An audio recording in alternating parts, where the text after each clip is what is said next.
Continuing to track a severe line of showers and thunderstorms rolling through mid-Missouri as of the 12:30 hour.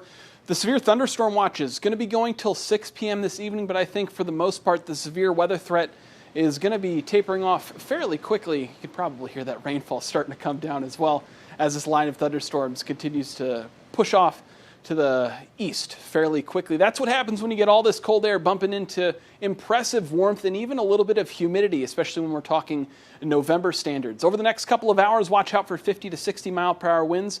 Could run into some pea and maybe even nickel-sized hail. At this point in time, I think the tornado threat is definitely decreasing, but a brief spin up and maybe a brief tornado warning not off the table, but that's certainly not going to be the biggest threat we're tracking. It's likely going to be those strong gusty winds. Into the rest of this afternoon, you can see pretty quickly clearing out. Most of us going to be dry by 4 or 5 o'clock, but check out those temperatures.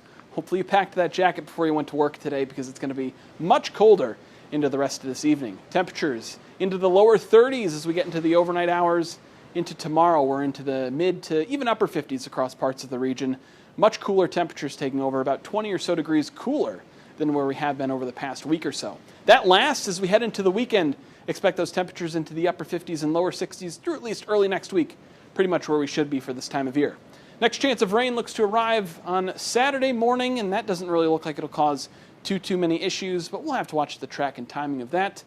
Into the rest of next week, looks like we will remain dry with temperatures close to average.